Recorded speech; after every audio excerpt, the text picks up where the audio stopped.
सर्वेभ्यो नमो नमः। कक्षा में उपस्थित सभी सदस्यों का आदर सहित यथायोग्य अभिवादन एवं स्वागत है। सभी सदस्य अपने अपने इष्टों का ध्यान करें। माता गायत्री के मंत्रों का एक बार उच्चारण अवश्य कर ले।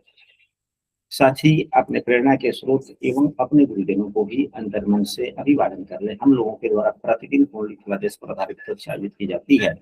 आज की कक्षा में जैसा कि आप लोग देख रहे हैं, लिखा गया है कि कुंडली में दरिद्र योग हम लोग कैसे देखें। हम लोग दरिद्र योग के 2-4 सूत्रों पर भी चर्चा कर लेंगे, एक धन योग पर भी चर्चा कर लेंगे। फिर उसके बाद में यदि समय बचा तो हम लोग कुंडली में विद्या बुद्धि के योग पर भी हम लोग चर्चा करेंगे।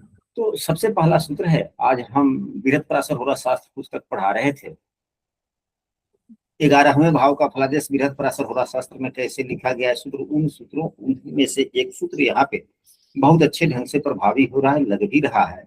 उस सूत्र की हम चर्चा यहाँ भी कर लेते हैं।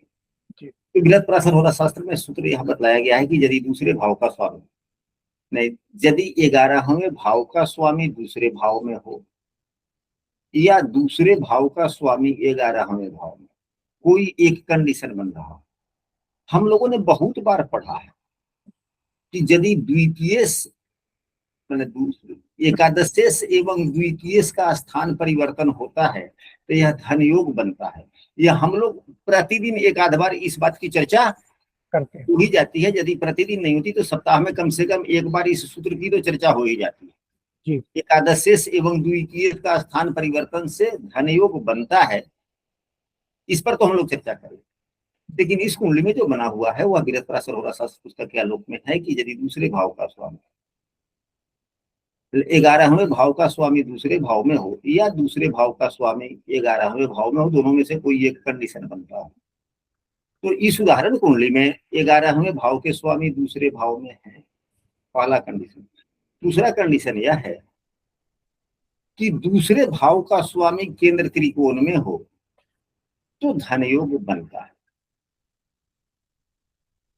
अब यहाँ पे दूसरे भाव के 11वें भाव के स्वामी दूसरे भाव में तो है, लेकिन दूसरे भाव के स्वामी 11वें भाव केंद्र त्रिकोण में केंद्र भाव में नहीं है, तो उससे भी उत्तम स्थान में है। जिस भाव का स्वामी अपने भाव से दूसरे भाव में होता है तो अपने भाव के लिए धन योग बना देता है। यह भी सूत्र है बृहत्पराशर होरा शास्त्र में कि यदि 11वें भाव में, या बृहत्पराशर होरा शास्त्र की बात मैं नहीं करता, सामान्यतः सभी पुस्तकों में लिखा गया है कि यदि 11वें भाव में देव गुरु बृहस्पति होते हैं तो आय के लिए अच्छे माने जाते हैं। यह भी ठीक है। दूसरे भाव में यदि शुभग्रह है तो धन के संचय की भी स्थिति ठीक मानी जाती है। अब दूसरे भाव के स्वामी के साथ पुनः सूत्र की शुरू से समझो कि यदि 11वें भाव का स्वामी दूसरे भाव में हो या दूसरे भाव का स्वामी 11वें भाव में हो तो एक स्वामी तो बच जाएगा। अब यहाँ पे दूसरे भाव का स्वामी बच गया, 11वें भाव का स्वामी बैठा, तो जो स्वामी बच रहा है, जो स्थान परिवर्तन नहीं हुआ, वह देवगुरु बृहस्पति के द्वारा देखा जाता है। अब यह देवगुरु बृहस्पति के साथ द्वारा देखा जा रहा है। यह बहुत ही मजबूत अस्थाई आय के योग है। साथ में बुद्ध्यादित्य योग भी यहाँ पर प्रभावी हो रहा है। बुद्ध्यादित्य योग का यह नियम है कि यदि बुद्ध्यादित्य योग बन रहा हो और वह बुध की राशि में बन रहा हो या सूर्य की राशि में बन रहा हो, यानी कि सिंह राशि में बने या मिथुन राशि में बने या कन्या राशि में बने, तो यह योग थोड़ा ज्यादा ही प्रभावी हो जाता है। कुंडली के उपचय भाव में बने तो और ज्यादा अच्छा, केंद्र त्रिकोण में बने तो भी ठीक है, लेकिन उपचय भाव के बुद्ध्यादित्य योग थोड़ा ज्यादा फल देते हैं। यह भी अच्छा ही होगा। यही एक योग ऐसा है जो इस कुंडली को मूल्यवान बना रहा है। यही एक ऐसा योग है जो कुंडली को मूल्यवान बना रहा है। साथ में शनि की स्थिति भी कुंडली को मूल्यवान बना रही है। बहुत अच्छे संयोग। चलिए अब हम लोग चलते हैं कुंडली में दरिद्र योग कैसे देखें, इस विषय वस्तु पर हम लोग चर्चा करते हैं, जो आज की कक्षा का विषय वस्तु है। यदि कोई कक्षा में नया है और प्रतिदिन की कक्षा में शामिल होना चाहते हैं तो स्क्रीन पर दिख रहे नंबर पर व्हाट्सएप पर कक्षा में कंटिन्यू हो सकते हैं, या इस वीडियो के डिस्क्रिप्शन में हमने अपने व्हाट्सएप समूह का लिंक भी दे दिया, आप वहां से भी शामिल हो सकते हैं। तो सबसे पहला सूत्र यह है, निर्धन योग विचार में, निर्धनता के योग में फल दीपिका पुस्तक में लिखा जा रहा है कि यदि प्रथम भाव के स्वामी, प्रथम, चौथा तथा नवम घर के मालिक आठवें घर में हो तो यह दरिद्र योग। प्रथम भाव क्या हो गया, लग्न हुआ। चौथा भाव धन की, अस्थाई धन की बात हो गई। अस्थाई धन, व्यक्ति की प्रसिद्धि अस्थाई धन से ज्यादा बढ़ता है। और नौवां भाव हमारा भाग्य है, यानी कि हमारा भाग्य, हमारा सुख एवं हम स्वयं, यदि तीनों ही खराब हो जाए, यदि तीनों ही खराब हो जाए तो कुंडली में सबसे अधिक खराब भाव कौन है। वैसे त्रिक भाव को खराब भाव कहा गया है, छठे, आठवें एवं 12वें भाव को खराब भाव कहा गया है, लेकिन इससे भी ज्यादा खराब सभी भावों से, मतलब इन तीनों भावों में सबसे अधिक खराब 8वां भाव है। यदि 8वें भाव में हो जाए तो खराब, तो यह दरिद्र योग बनता है। यानी कि व्यक्ति कितना भी कमा ले, व्यक्ति कितना भी कमा ले, उतनी अच्छी स्थिति नहीं बन पाती है। अब इस उदाहरण कुंडली में लगने छठे भाव में,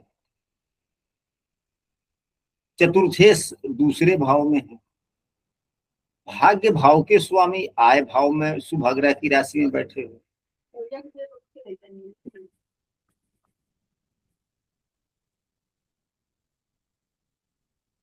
हाँ बचल,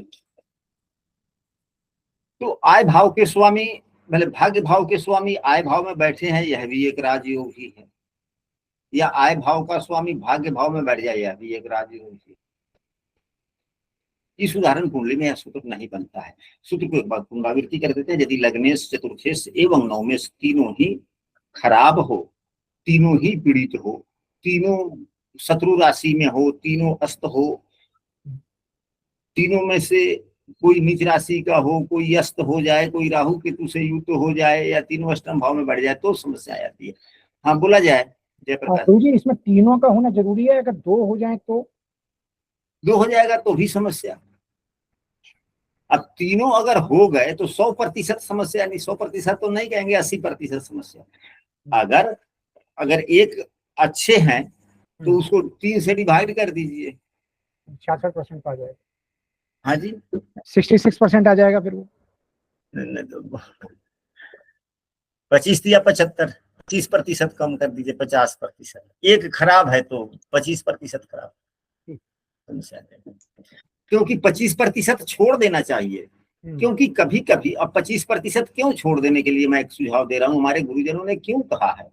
हमने प्रश्न पूछा था, हम पढ़ते वक्त बड़े ध्यान से क्यों शब्द बड़े पूछते थे, हमसे सभी गुरुजन नाराज रहा करते थे और बड़ा खुश भी। जब हम क्लास में इन करते थे तो गुरुजन कहते थे आ गया लक्ष्मीकांत, आज जो है एक श्लोक भी हम, एक श्लोक पढ़ ले हम लोग सही ढंग से, यही बहुत काफी जी। और जिस रोज हम नहीं जाते थे तब सहपाठी लोग आज बहुत पढ़ाई हुआ है, आज 10 श्लोक हम लोग पढ़ लिए, समझ लिए। तुम रहते हो तो पढ़ाई बाधित हो जाती है। तो हम जब पढ़ते थे, जब क्लास में जाते थे, तो एक श्लोक में क्यों क्यों क्यों, इसको हम कैसे समझे, इसको कैसे समझे, हम काफी पूछते थे। तो पूछना भी चाहिए जी, पूछना भी चाहिए, इसे कल्पना शक्ति का। अब हम लोग दूसरे सूत्र पर चलते हैं। यदि दूसरे भाव का स्वामी और 12वें भाव का स्वामी का आपस में राशि परिवर्तन हो, दूसरे एवं 12वें भाव के स्वामी का आपस में राशि परिवर्तन हो, तो भी यह अच्छा योग नहीं है। हम कितना भी कमाएंगे धन संचय होगा ही नहीं, क्योंकि दूसरे भाव का स्वामी खर्च भाव में आ गया, यानी कि धन भाव का स्वामी खर्च भाव में आ गया और खर्च भाव का स्वामी धन में जाके बैठ गया। अब इस उदाहरण कुंडली में यदि सूर्यदेव 12वें भाव में होते और बुध देव दूसरे भाव में होते तो यह योग बनता, लेकिन वैसी स्थिति नहीं है। हाँ, अब यहाँ पर आप कह सकते हैं, कि यहाँ द्वितीय एवं द्वादशेश की युक्ति है जी।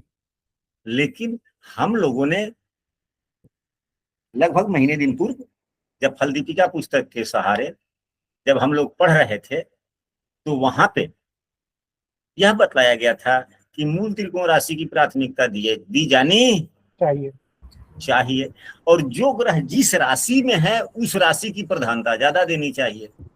यह भी तो यहाँ पर देखा जाए कि बुधदेव की मूल त्रिकोण राशि तीसरे भाव में है और बुधदेव अपनी ही राशि में है और उनकी यह राशि इनके लिए उच्च की राशि है या मूल त्रिकोण राशि है, तो फायदा तो फल तो ज्यादा यहीं का देंगे, तीसरे भाव का ही देंगे। तो यहाँ तो तृतीयेश एवं द्वितीयेश की युति हो गई, न कि द्वादशेश एवं द्वितीयेश की।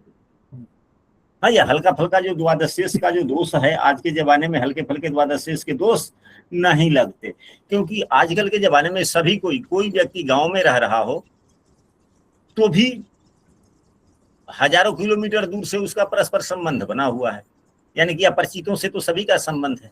सोशल मीडिया का जमाना है, या कार्यकलाप कोई भी करता है तो दूर दराज से करता है। आज हम बिहार के सबसे उत्तरी क्षेत्र में हैं और हम दिल्ली के लोगों से अभी आमने सामने बात कर रहे हैं, आमने सामने लोग हैं जी। तो काफी दूर से रिश्ते तो बन गए ना। जब काफी दूर से रिश्ते बन गए तो 12वां भाव कुछ अच्छा हो ही गया। चलिए अब हम लोग तीसरे सूत्र पर चलते हैं। दूसरे भाव का स्वामी 12वें हो, दूसरे भाव का स्वामी कहाँ हो? 12वें हो। अब यहाँ पर दूसरे भाव में 5 नंबर की राशि है, 5 नंबर राशि के स्वामी सूर्यदेव होते हैं अगर 12वें हो, और 12वें भाव का स्वामी लग्न में हो, यानी कि द्वादशेश लग्न में हो और अशुभ प्रभाव में हो। और क्या हो? अशुभ प्रभाव, अशुभ प्रभाव में, यानी कि कुंडली के 6ठे 8वें भाव के स्वामियों से देखा जाता हो या अपने शत्रु ग्रहों से देखा जा रहा हो तो समस्या है, क्योंकि दूसरा भाव धन का है। धन भाव का स्वामी खर्च में चला गया और खर्च भाव का स्वामी व्यक्ति के सिर पे आके बैठ गया, तो व्यक्ति तो ज्यादा खर्चा करेगा ही, तो कमाएगा तो धन संचय होने में दिक्कत होगी। अब इसके बाद में अगले सूत्र पर हम लोग चलते हैं। अगला सूत्र है कि 5वें घर का मालिक 6ठे हो, 9वें घर का मालिक अष्टम हो और ये दोनों खराब हो रहे हैं, और ये दोनों खराब हो रहे हैं। किसी पुस्तक में, हलदीपिका पुस्तक में इस सूत्र के आगे लिखा गया है, हलदीपिका पुस्तक की बातें हम हूबहू आपको रख रहे हैं। लिखा गया है कि 5वें घर का मालिक, लिखा गया है कि 6ठे भाव, 5वें घर का मालिक यानी कि पंचमेश 6ठे हो एवं 9वें का मालिक यानी कि नौमेश भागेश अष्टम भाव में हो और इन दोनों को मारक ग्रह देखते हो तो जातक निर्धन होता है। तो पुस्तक में तो मारक बतला दिया गया, मारक अलग चीज शब्द है, मारक शब्द अलग। मारक शब्द का परिभाषा बहुत ही व्यापक है, मारक शब्द का परिभाषा बहुत ही व्यापक है। छोटे शब्दों में जिनको उतना ज्ञान नहीं होता वो मारक का मतलब सीधे समझते हैं कि मर जाना। मारक का मतलब मर जाना। अब मारक भाव के स्वामी तो दूसरे भाव के भी स्वामी मारक हो जाते हैं ना।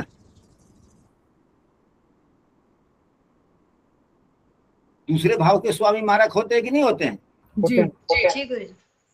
अगर पंचम भाव के स्वामी को अगर दूसरे भाव का स्वामी देखेंगे तो या धन योग में वृद्धि करेंगे या ह्रास करेंगे? वृद्धि करेंगे। पंचम भाव के स्वामी को, तो यहाँ पर मारक का मतलब ये हुआ कि खराब, किसी ग्रह के द्वारा खराब हो रहे हैं, किसी ग्रह के द्वारा खराब।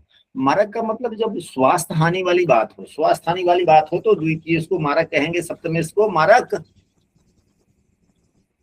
कहेंगे, या मारक ग्रहों के बारे में और भी ढेर सारी बातें हैं। तो जब मारक की बात होगी तब की बात। तो हम लोग ऐसे समझ सकते हैं कि यदि पंचमेश एवं नवमेश ये दोनों अशुभ भाव में हो और पीड़ित हो रहे हो तो पंचमेश का खराब होने का मतलब हमारी बुद्धि खराब हो गई, बुद्धि भी खराब और भाग्य भी खराब, दोनों ही खराब। यानी कि पंचमेश एवं नवमेश कुंडली के खराब भाव में हो, पीड़ित हो रहे हो, तो जितने बुरे भाव में कोई ग्रह होता है, पीड़ित होता है, तो ज्यादा दुष्प्रभाव होता है। और यदि वह ग्रह शुभ भाव में ही हो और पीड़ित हो तो थोड़ा कम नुकसान करता है। भावों का भी तो कुछ गुणधर्म होता है ना। जी बिल्कुल। तो हम लोगों ने आज अभी की कक्षा में कई सूत्रों को पढ़ा। एक तो हम लोगों ने धन योग पढ़ा, एक हम लोगों ने धन योग पढ़ा एवं 4 दरिद्र के योग पढ़े। 5 सूत्रों को हम लोगों ने पढ़ा। यदि कोई अगर आज की कक्षा अच्छी लगी हो तो इस वीडियो को अपने मित्रों को भी शेयर करें। और यदि आज की सूत्रों में किसी सदस्य को यदि कोई अपने प्रश्न हो तो भी रखें, या यदि आप सबों की सहमति हो तो विषय वस्तु को। गुरुजी एक छोटा सा प्रश्न। हाँ जी, बोला जाए। जैसे ये कहा कि पंचम और नवमा जो नवमेश हैं वो अशुभ भाव, तो क्या वो 12वां भाव भी हो सकता है? हाँ जी, जो छठे और 8वें का जिक्र आ गया, मतलब मान लो पंचमेश जो है वो छठे में हो और नवमेश जो है 12वें भाव में हो। देखिए यहाँ पर पंचमेश का छठे भाव में होना और 12वें भाव में होना, दोनों के 2 गुण धर्म हो जाएंगे। दोनों के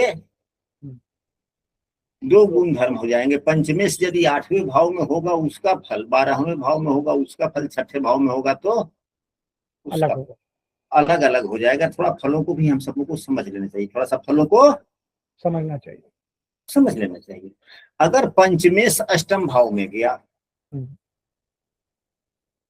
तो अपने से चौथे भाव में होगा, अपने से सुख भाव में होगा। बुद्धि व्यक्ति की अच्छी होगी, बुद्धि व्यक्ति की अच्छी होगी, बुद्धि की क्वालिटी अच्छी हो जाएगी, दूरदर्शिता ज्यादा हो जाएगा। अगर भाग्य भाव का स्वामी अगर 12वें हो गया तो अपने से चौथे चला गया, तो भाग्य का जब फला नवम भाव का फलादेश करेंगे तो फिर नवम भाव का स्वामी अपने भाव से चौथे चला गया तो भी ठीक। अगर नवम भाव के स्वामी को यदि छठे भाव में बिठा दिए तो फिर नवम भाव का स्वामी अपने भाव से 10वें हो गया, तो फिर अगर नवम भाव का फलादेश करेंगे तो फिर हो जाएगा कि भाई भाव का स्वामी अपने से 10वें भाव में चला गया, तो लग्नेश का 10वें भाव में होना शुभ है, अच्छा है। व्यक्ति जितना संघर्ष करेगा उतना आगे चला जाएगा जी।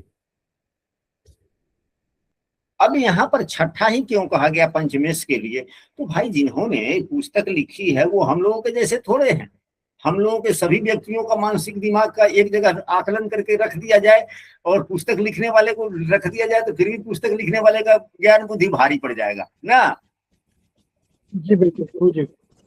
या हम लोगों का जो 10, 20, 25 आदमी जो इकट्ठे हैं तो हम लोगों का बुद्धि भारी पड़ेगा कि पुस्तक लिखने वाले का? पुस्तक लिखने वाले का। तो अब यहाँ पंचमेश यदि छठे भाव में आता है तो छठा भाव क्या है? शत्रु का है। अब कार्यों में तो धन वृद्धि या धन हानि में तो तब तो वह जीव तत्वों की बात आ जाएगी ना, तो शत्रु का हो गया। तो व्यक्ति का दिमाग कहाँ लगता रहेगा? हमेशा अपने कार्यों के बजाय अपने कार्यों के डेवलपमेंट में दिमाग को कम लगाएगा और अपने विरोधियों में ज्यादा दिमाग लगता रहेगा। ये हो गया। और भाग्य भाव का स्वामी 8वें हो गया तो अपने से 12वें हो गया, यानी कि अपना हनन अपने स्वयं हो गया, यानी कि दिमाग भी कार्यों पर एकाग्र होकर न लग पाता है और भाग्य भी खराब। इसलिए अब बातें स्पष्ट हुई?